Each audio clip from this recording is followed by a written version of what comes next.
Hey everyone, it's Mia and today's video is going to be answering your questions about Bath Uni. So you may have watched my last video where I explained basically everything I would want to know about Bath if I hadn't been there and if I was considering going there for uni. And I know that now is the time when everyone's deciding and everything. And since that last video I've got so many questions. Like so many people have DM'd me on Instagram and commented on my YouTube videos and stuff, and I've answered like as many as I can, but there's so many repeated questions, so I thought I would make a video so that if anyone hasn't asked me and they still wanted to know that, then you guys can get that information from here. So let me just get the questions.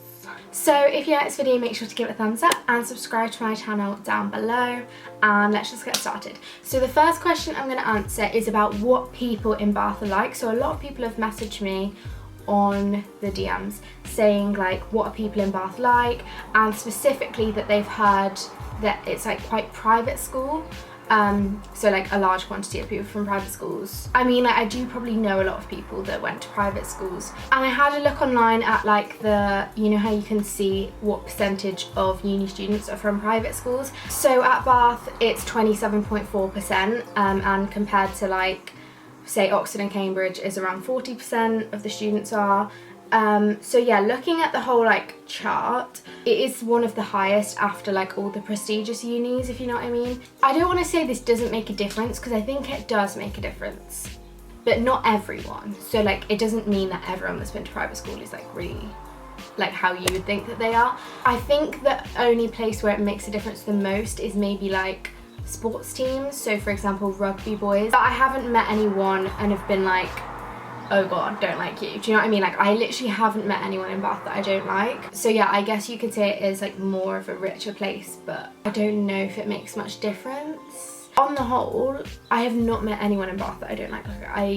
I think everyone there is so nice. And yes, in response to the questions about people asking like worried about loads of private school students, like I don't think it's a massive issue, I wouldn't say. So yeah, on the whole, I love everyone in Bath, and I feel like one of the things to note about like what the people are like is, I would say, because Bath is the sort of place where it's a bit hard to explain, but it's like not cool, if you know what I mean. So for example, I feel like maybe at some like northern unis or like Bristol or something, like everyone wants to go to like raves and like, but then at Bath it's like if you want to go to something cheesy, it's not embarrassing. I don't know why, that's just the impression I get, that it's more like no one takes themselves seriously. Yeah, like you can go on any night out and it's not like, oh, that's not cool. If you're from Bath, comment down below on your opinions on this subject. Next question I've got loads is about grades and people asking me whether I think that they'll get in. And the answer to that is like, I literally have no idea. Like the most I can tell you about grades is I missed one grade and got in, and I know a lot of people that do economics that missed one grade and got in, but I don't know anyone that missed more than one grade and got in. But that's for economics. It could be different for every other course, but just speaking for economics, you could miss a grade and get in generally. But I don't know anyone that missed a grade in maths, so it might be that if you miss a grade in the required subject, for example like in economics you have to have an A in maths, so like the fact that they specified that if you miss that then maybe you wouldn't be get in. But there is 300 people doing economics, and I obviously don't know all of them and don't know what grades they got, so it could be possible. But from the people I know and have discussed it with, I don't know anyone that's got in with lower. But the reason I can't really say much is because this year it's so different. Obviously people aren't doing exams, so like I would assume they would be more lenient than ever, but like I just can't say that because I have no idea. Another question I've got a few times is people asking whether I would recommend doing something before going to uni, for example like reading or like any sort of studying, and I would say no unless you like actually would enjoy doing that. Obviously any extra work you do will help, but I wouldn't say it's necessary at all. I don't know anyone that did work before their degree in that summer between A-levels and uni. And the thing is, there's plenty of time at uni, like you have so much time. People have said stuff about worried about understanding some of the maths and all this stuff, but you have a lot of time to study it whilst you're there and catch up on stuff while you're there and ask questions and stuff like that. So if you would genuinely enjoy doing some extra work before your degree, then go for it. But I I don't know, I wouldn't do that if it were me, just because I'd want to enjoy the summer. But then I guess like no one's going on holiday this year, so if you've got nothing better to do. Oh, the other thing about that was people asking about taking economics when they haven't studied economics A-level, and to be honest, I would find the degree really hard if I hadn't done economics A-level. So maybe if you're studying something that you didn't do at A-level, then you might want to do some like basic reading. At my school, when I learned economics A-level, it was so like in order. So you start off with the basics, then you like build up on the basics, and if you don't know the basics of economics, it's really hard to understand everything else. But when you start the degree, they don't start from the start, they just throw things in from everywhere. So I find that hard to understand when they just like throw in random concepts when you don't know the basics. So if you haven't done the subject that you're studying, maybe look up like the basics. So like economics is pretty easy to teach yourself, like the diagrams and just like aggregate demand and supply and all that stuff. You could even order like an A-level textbook. Not textbook, but like what are they called? Like the CGP workbooks or something. Just order one of those, they're probably not that expensive, and go through that, because if it were me, I literally couldn't understand the degree if I hadn't done economics A-level. Like I have drawn on the A-level knowledge so much. So yeah, I would say only do extra work if you haven't learned the basics of your subject, because they don't start from the basics. I don't think they do in the degree. I think it was a bit all over the place. Another question is, did you know people when you arrived in Bath? Did you already have friends there? So I had one of my best friends goes to Bath, which was so nice. We didn't actually plan to go there together. We just both loved it and like chose it like by ourselves. And then there was a girl in my flat that went to my school. Like I didn't know her that well, but it just turned out that we went to the same school and we were in the same flat, like just by chance. So yeah, I did know a few people, but it's definitely not a necessity. I know plenty of people that came to Bath knowing no one, and everyone's in the same situation. So don't worry about knowing people. Like for example, in Freshers Week, I didn't hang out with anyone that I knew. I just like spent the time getting to know my flatmates and like going out with them every night and stuff. So yeah, don't worry about knowing people at all, because everyone feels like they don't know anyone and it's going to be awkward. So yeah, it's fine. Next thing is about placements. Are the internships paid? Yes, you get to choose. You have to sort it all out yourself. So most people get a paid one, otherwise that's like why would you get one not being paid? Because you need to like live. But yeah, you have to sort it all out yourself, so it's your choice whether you get a paid or unpaid one. How easy is it to do a year in industry? Anyone can do a placement in economics. You can decide last minute you want to do a placement, you just organise it yourself and then you tell the uni. But for some courses, only a certain number of people can for some reason. So I think for psychology, you can't just decide last minute. You have to apply for psychology with placement, whereas I just applied for economics, and then if I want to do a placement, I'll just decide later, you know. How likely are you to get your first choice accommodation? I got my second choice, and I'm glad that I got my second choice. I wouldn't have wanted my first choice now. I don't really know. I think it depends how popular your first choice is. What was your experience with your flat in halls? Did you like the people and the accommodation was nice? Yes, I loved my flatmates. We all got on so well, and I loved living in halls, to be honest. Like I would probably want to do that every year, only because it's so easy, like being on campus and so much going on. But it will be nice to have a house next year equally, because it will just be like more spacious and everything. Did you go to Bristol on nights out often? No, not really, not loads of times I wouldn't say. It really depends on your flat. Like I know a flat that went out to Bristol like really often, like every couple of weeks or something. And then I know groups that never went, and I know people that just went once or twice, just as like a one-off. So yeah, it really depends what you prefer, but you are likely to have like multiple groups of friends, for example from your course, from sports, from your flat and stuff. So I'm sure you'll find someone that like has the same interests as you. So like I'm sure you'll find a group that wants to go loads and a group that doesn't, so you can like choose. I don't know if other unis have this, but they have this thing called Get Lost. You basically just pay for a ticket. It's not expensive at all, and there's a time you have to meet by the coach, and you go on the coach to go on a night out, and you don't know where you're going, so you only find out when you get there or like near on the way like what city you're going to for a night out, which is so cool. They've had ones to Bristol, they've had it to Cardiff, they've had it to Bournemouth, I think. I've never been, and I really want to. Like, I didn't realise it was a thing, but then I heard about loads of freshers doing it. So yeah, it's organised by the student union. And yeah, you just pay for a ticket, and the best thing is that the coach takes you to the location and back from the location, so you don't have to worry about transport and stuff. Some people have asked me about the textbooks they need to buy. Don't buy them. Like, I was gonna say don't buy them now, but don't buy them full stop. Like, they are expensive, and you can get them from the library, you can get them online.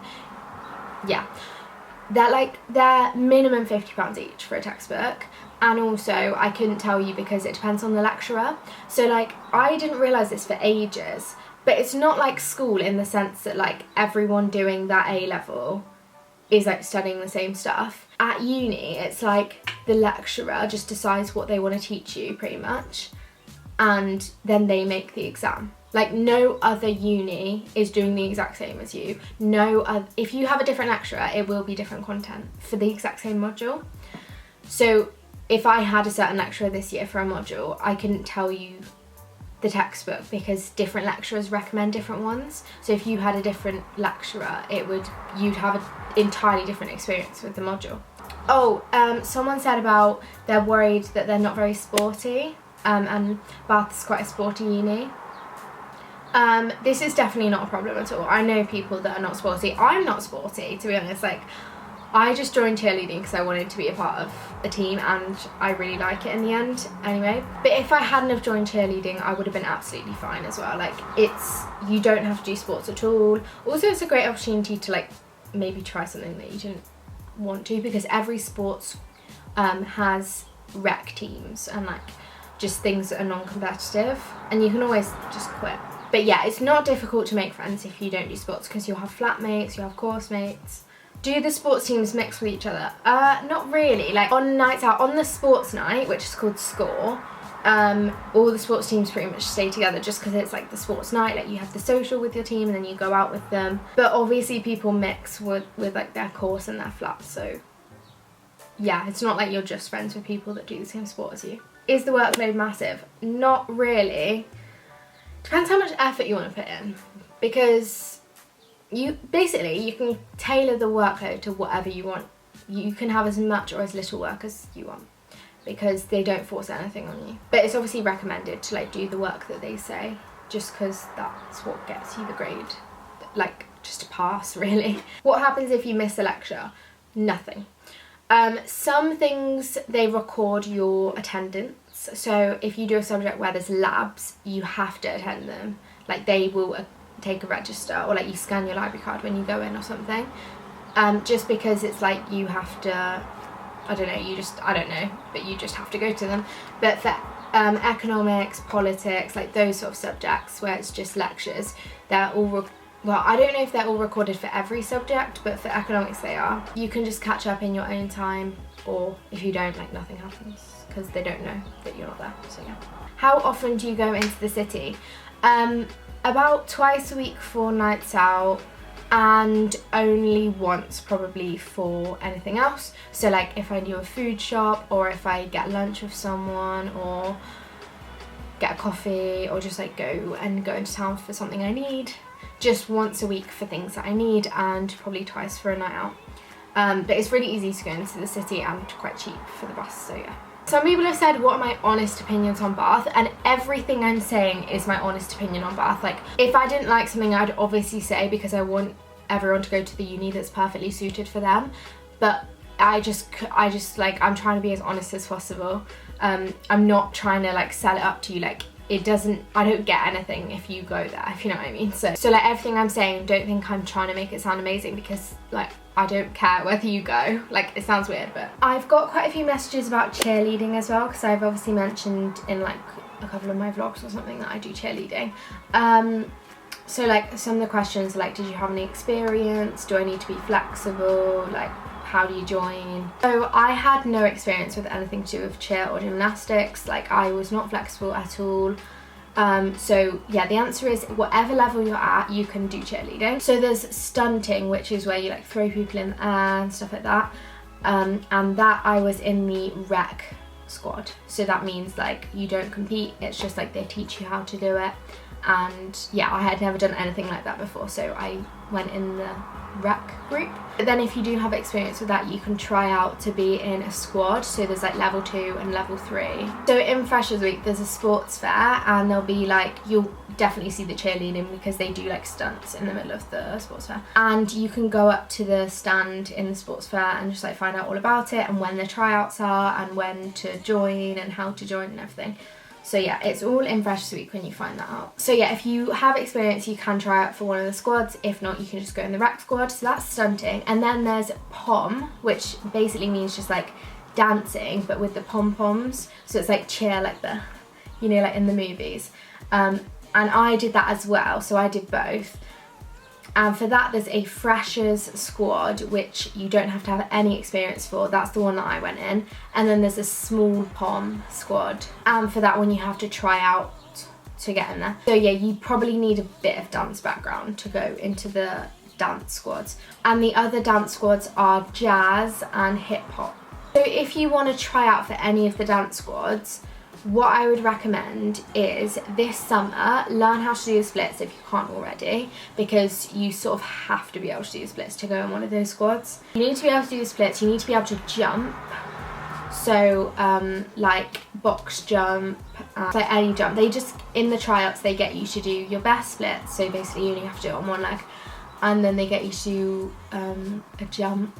Just practice that over the summer if you want to be in one of the squads. And they didn't have this the year just gone, but this year they're introducing a rec dance squad. So basically you can do hip hop and jazz, I think.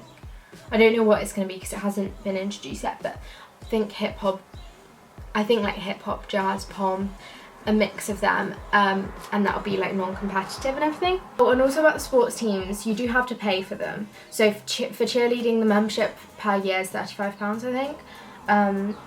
So that just means you can be on any team you want. You don't have to pay per team. It's just like you be on any team you want. You can go to all the socials, like all the cheer stuff basically.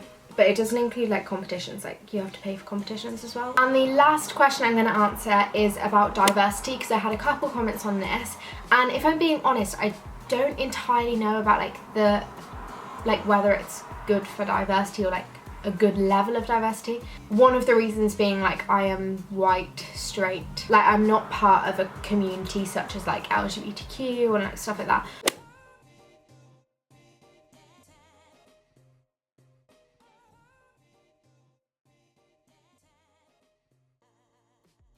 But what I will say is they have a lot of societies, like a lot of faith and cultural societies. I will read them out to you now, the ones that they have, and I feel like this is a good sign of diversity, the fact that they have like a whole society for each one of these things, so like there must be people that are in that society. African and Caribbean Society, Malaysian Students Association, Hindu Society, Indian Society, Indonesian Students, Islamic Society, Northern Society, Polish Society, Bulgarian, Caledonian, Catholic, Mandarin, Chinese Students and Scholars Association, Filipino, French Society, Hong Kong Society, Italian, Japanese, Jewish, Latin American, Pakistani, Portuguese, Russian speaking, Scandinavian, Spanish, Swiss, Thai.